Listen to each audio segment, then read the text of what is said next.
Assalamualaikum warahmatullahi wabarakatuh. Perkenalkan, nama saya Almaindah Fitriana Alwi dari kelompok 1 untuk mata kuliah Pendidikan Agama Islam dengan anggota kelompok yang pertama Amelia Putri, yang kedua Anissa Aura Zahri, dan yang ketiga Ayunda Prayudya. Di sini saya dan teman-teman saya akan membahas materi tentang KB atau keluarga berencana menurut agama Islam atau dalam pandangan agama Islam. Sebelum kita masuk ke pembahasan, penting bagi kita untuk mengetahui apa sih pengertian dari keluarga berencana atau apa yang dimaksud dengan program keluarga berencana itu sendiri. Keluarga berencana atau yang lebih akrab disebut KB adalah program skala nasional untuk menekan angka kelahiran dan mengendalikan pertambahan penduduk di suatu negara. Sebagai contoh, Amerika Serikat punya program KB yang disebut dengan Planned Parenthood. Wujud dari program keluarga berencana adalah pemakaian alat kontrasepsi untuk menunda atau mencegah kehamilan-kehamilan yang tidak diinginkan.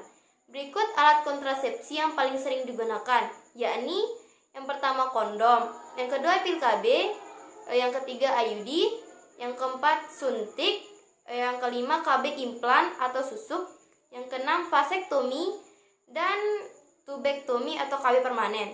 Program KB juga secara khusus dirancang demi menciptakan kemajuan, kestabilan, dan kesejahteraan ekonomi, sosial, serta spiritual setiap penduduknya.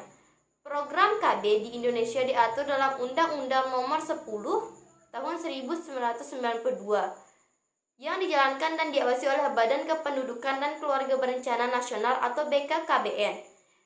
Mencatat berbagai sumber data survei demografi dan kesehatan Indonesia atau SDKI terbaru dari BKKBN menyebutkan tren angka kelahiran total atau TVR di Indonesia nyatanya memang mengalami penurunan sejak tahun 1991. Pada akhir tahun 1991, angka kelahiran total tercatat mencapai 3%. Catatan terbaru melaporkan bahwa angka kelahiran total di Indonesia berhasil diturunkan dari 2,6 anak per wanita pada 2012 menjadi 2,4 anak per wanita pada 2017. Penurunan tren ini sejalan beriringan dengan semakin meningkatnya jumlah pemakaian alat kontrasepsi dari 62% pada tahun 2012 menjadi 66% hingga 2017 silam.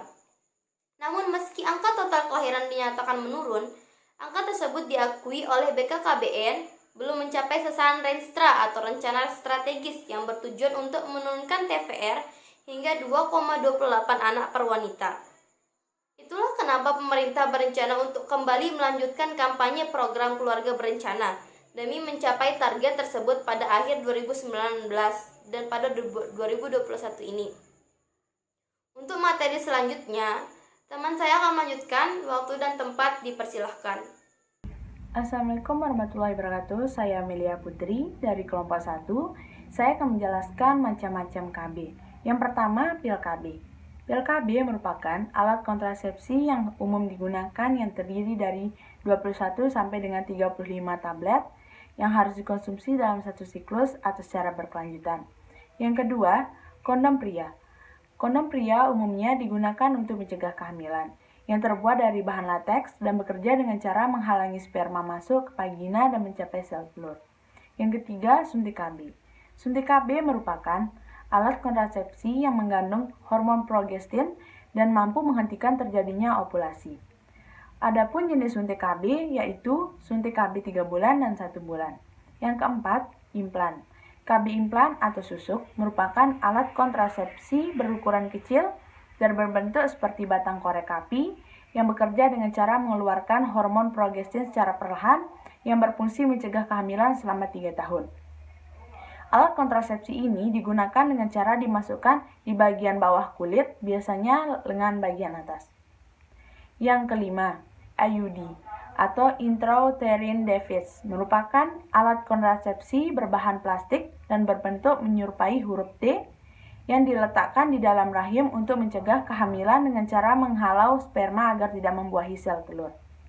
Adapun jenis IUD pada umumnya digunakan yaitu IUD yang terbuat dari tembaga dan dapat bertahan hingga 10 tahun serta IUD yang mengandung hormon yang perlu diganti setiap 5 tahun sekali. Yang keenam, kondom wanita. Kondom wanita berbentuk plastik yang berfungsi untuk menyelubungi vagina yang terdapat cincin plastik di ujung kondom, sehingga posisinya mudah disesuaikan. Kondom ini tidak dapat digunakan secara bersamaan dengan kondom pria. Yang ketujuh, spermisida. Spermisida adalah produk kontrasepsi yang digunakan di dalam vagina sebelum berhubungan seksual. Produk ini biasanya berbentuk jeli, krim, membran, atau busa yang mengandung bahan kimia untuk membunuh sperma.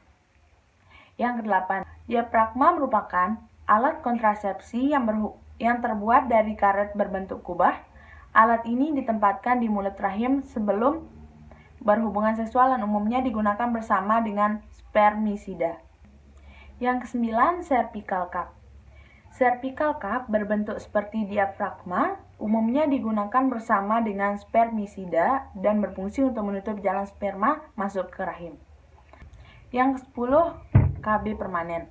Metode kontrasepsi ini memiliki efektivitas yang tinggi atau hampir 100% efektif untuk mencegah kehamilan. Untuk jenis KB ini pada masing-masing orang itu berbeda, tergantung jenis kelaminnya. Pada pria biasanya dilakukan dengan vasektomi, sedangkan pada wanita bisa dengan tubektomi atau proses pengikatan tuba falopi. Assalamualaikum warahmatullahi wabarakatuh.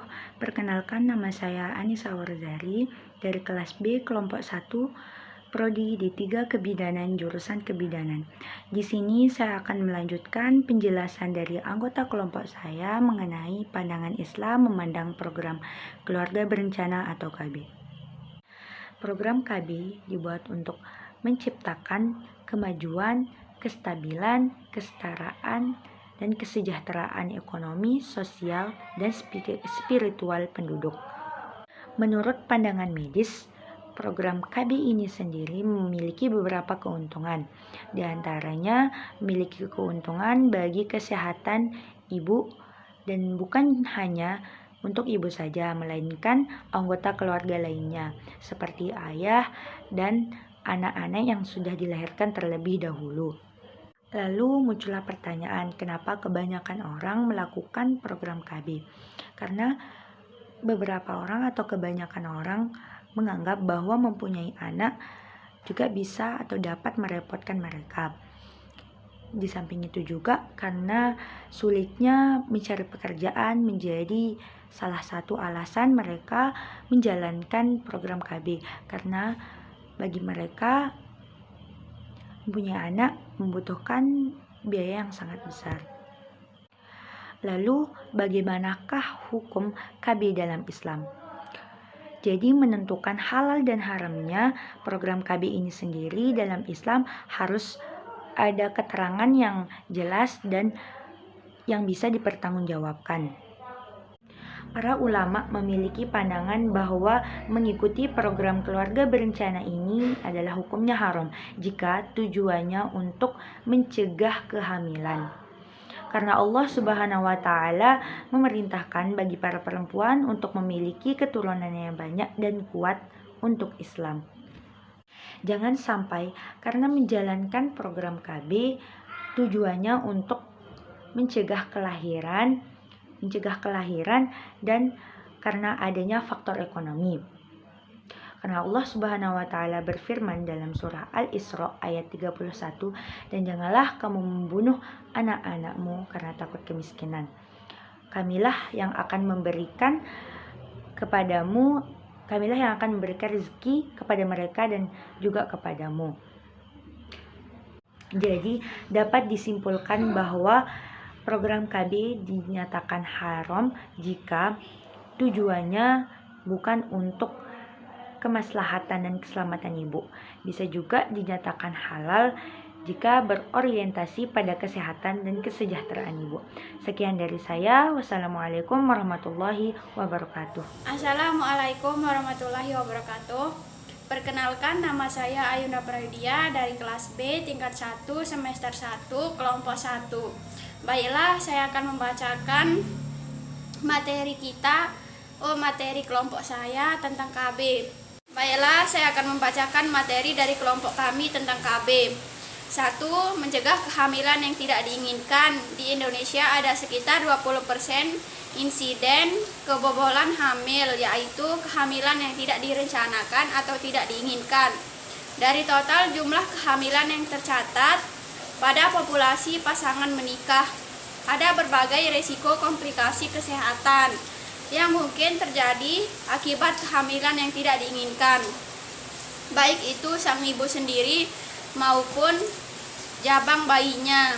Kehamilan yang tidak direncanakan dan tidak diinginkan dapat meningkatkan risiko bayi lahir prematur, berat badan rendah atau BBLR, hingga cacat akhir.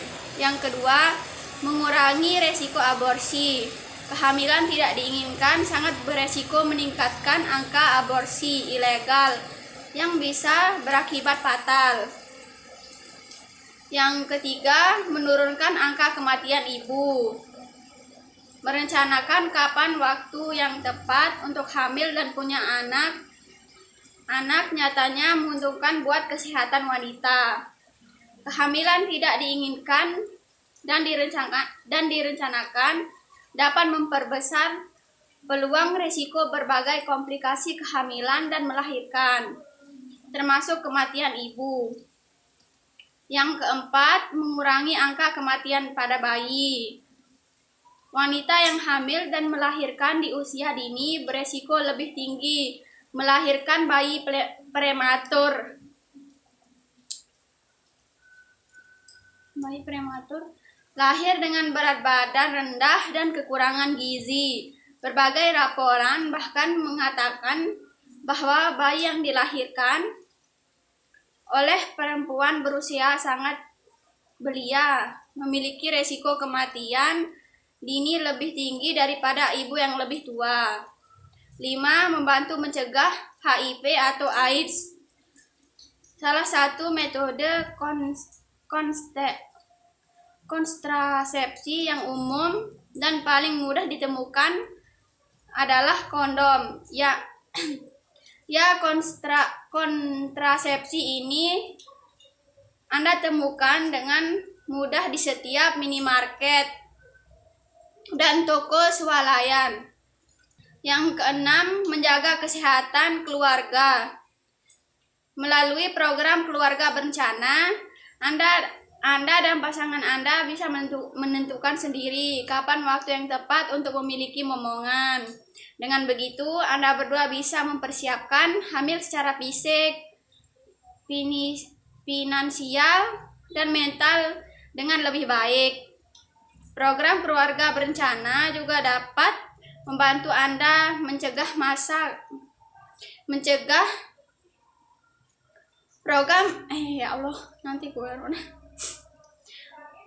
Program keluarga berencana juga dapat membantu Anda merencanakan masa depan si kecil yang lebih matang.